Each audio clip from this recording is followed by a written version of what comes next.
football, so he's having to sit this one out. He's like a caged tiger, I'm being told by his mum, Erin Kendrick. Thanks for this. Hopefully get well soon, Jay Leverton. Watching from home and supporting Paul Ozan. Well, Paul's in this heat. He's a little bit down the midfield order, and it's side by side for the first time out of turn one. Football, a very dangerous sport, not like karting. Up the inside there, from a long way back went Ollie Goodyear, I reckon. The 73, though, to the outside line now. Pedro Oliveira certainly trying to arm wrestle the race lead away in the number 8. And it is the 73 of Ollie Goodyear then that leads this time into the left-hand hairpin from Pedro Oliveira, who started this race in pole position. Then the white helmet comes next. That may well be Ben Fekete. So we'll check on that in a second. But certainly the breakaway leader in the early stages of this senior Rotax race as they head in and out of Montreal is Kart 73, Ollie Goodyear from the front row. Yeah, and he's pulled quite a gap, hasn't he? 0.6 of a second is a mile in karting terms. Pedro Oliveira in that in the Brazilian colours of his nationality. Always great to see the yellow, blue and green of Brazil in any grid of kart or car racing. Ben Fekete third, George Sanders fourth, Braden Hill fifth, Alex Jackson sixth. Then we have Matthew Lambert, Callum Farley, Adam Rogers and Paul Ozan second in Masters behind Adam Rogers, rounding off that top 10.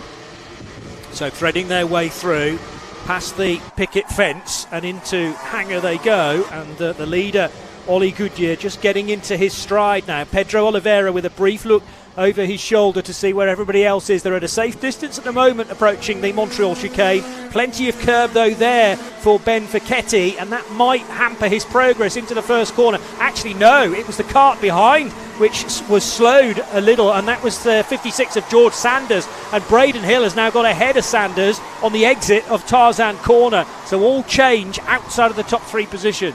Very easy just to take too much speed into Tarzan. It's a very, very fast right-hand hairpin that goes on and on forever, it seems, and if you just slide that little bit too much, it leaves the gap open for the karts behind to slip in, and that's what certainly happened to George Sanders there, and Braden Hill taking that opportunity and now making progress through this grid of kart. Mixed grids, remember, so we may have some fast drivers down the order making their way through, and that's why we've always got action-packed heats consistently across the day in the Junction 6 NKC.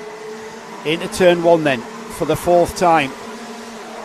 The leaders have broken away, and it's Matthew Lambert now being challenged by Braden Hill through turn 3 hairpin. The number 95 of Matthew Lambert has got Braden Hill, and Braden Hill's he saw Lambert looking over his shoulder and he pointed, let's work together and let's catch them in front, and that's where we're going to see. Let's see if Matthew Lambert's all for that, and let's see if Braden Hill lulls him into a sense of security and then pinches the position off him. We've seen that many times. Well, it was Lambert who got ahead of Braden Hill, so that's the faster of the 2 karts, I would say, number 95. But yes, if 95 can tow Braden Hill in 35 along a little bit and get them close to the front, there's plenty of curb though that time for Matthew Lambert, and that might mean that Braden Hill's in a great position. They both arrive at Tarzan Corner fully sideways, backing it in to the first corner. Great drive off the corner though as well, and now into the complex that fight for 4th and 5th positions go. But they are, I reckon, working together, as you say, Joe, trying to reel in Ben Fekete first of all, and maybe Pedro Oliveira after that. Yeah, let's fight over the scraps when we get there, I think, when we get to the table, as Matthew Lambert has Braden Hill literally in his wheel tracks, following him round, just inches from the inches between these karts as they continue to circulate through the hangar turn there and heading down that straight towards the Montreal chicane.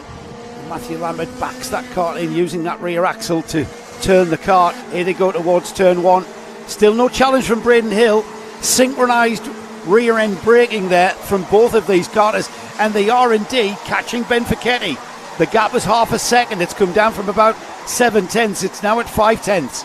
The other thing that's happening is the gap from first to second is closing, because for the second lap running, Pedro Oliveira was a smidge quicker than Ollie Goodyear out front, as Ari Barker retires, unfortunately, to the pit lane for that kart number 87 a little while ago. Meanwhile, still the same order between Lambert and Hill, heading past the picket fence for the 6th time and out of hangar hairpin but the gap first to second's definitely coming down. Brazilian racer Pedro Oliveira closer than ever now to Ollie Goodyear over the line. Great battle developing for the lead. We'll have a look at that in the moment. At this very moment, though, I do like that picket fence reference as well. Kind of gives you that feel of that wall on your left as you flick through those two left-handers. We'll have a look at that at the moment. In a moment, I should say. Matthew Lambert continues on his way.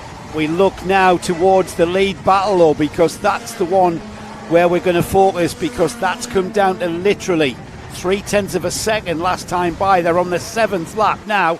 There's the picket fence corner Johnny was on about, and through Hanger and down towards the Montreal chicane. It was 0.3 of a second. Prior to that was 0.4. Let's see if he's taken another 1/10 of a second as they come out of the hairpin across the line. No, it's back out to 0.4, Johnny. I think we've got Ollie Goodyear responding to the ever-advancing Pedro Oliveira. Well, that's the first time that Oliveira maybe struggled a little bit. Is that down to being into some turbulent air? Do you get that in karting?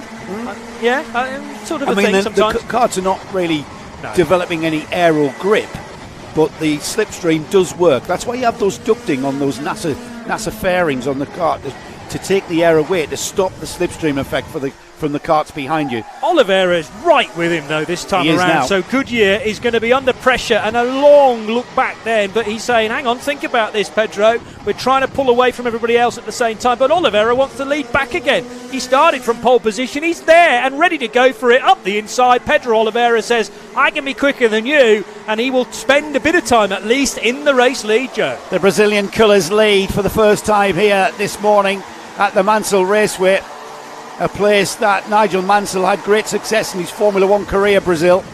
And Pedro Oliveira, with proudly representing that nation's colours there, has now taken the lead right where he needs to, Johnny, with coming up to less than a minute remaining. We're right on the cusp of 1 minute remaining, and the question now is, can Ollie Goodyear respond and snatch that heat lead back from Pedro Oliveira? It's going to be a big ask as they go through the Montreal chicane and out and across the line. The gap this time in favour of Oliveira is 0.2 of a second, and Goodyear's just dropped back just that little bit too much to challenge. Another one of our hairpins, maybe turn 5, perhaps should be labelled Interlagos, therefore, because of the success maybe that Mansell's had out there over the years, and also that swooping nature is very similar to the track in Sao Paulo. We're adding corner names as we go here, folks, and you can get involved too, by the way. So nose to tail still between Pedro Oliveira and Ollie Goodyear, first and second as they head past the fence and into Hanger corner. 14 seconds left on the clock. It'll be 0 by the time they hit the line. So last lap board about to be shown to the runaway leaders, but far from decided which one's going to win just yet, although that awkward run through the chicane at Montreal might have actually decided it. Ollie Goodyear slower, definitely the race leader, fully focused on the track in front. Ben Fichetti in third ahead of Braden Hill. Matthew Lambert, who has relinquished that fight ahead of Braden Hill, so Hill now in front of the 95. Adam Rogers in sixth.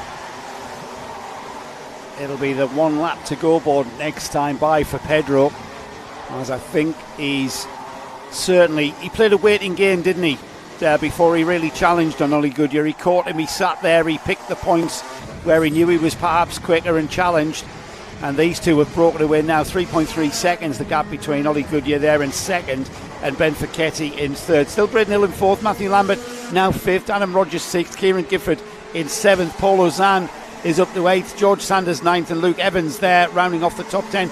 Just outside the top 10, two drivers down from the north of England, James Wood on the number 12 and Charlie Walsh on the SD Racing number 11, 11th and 12th respectively. This is the final lap as they make the short run then to turn 4, that tricky hairpin. Now through the left-hander and then the S's that follow. And slowly and surely Pedro Oliveira taking a stranglehold on this race. It's been interesting because he actually fell back to second for a good spell. It could have been even further down the order than that, but then Oliveira really got his head down, worked out where he was quicker than Ollie Goodyear, and will come home for a deserved race win. The Brazilian winning here at Mansell Raceway in the third heat of the weekend.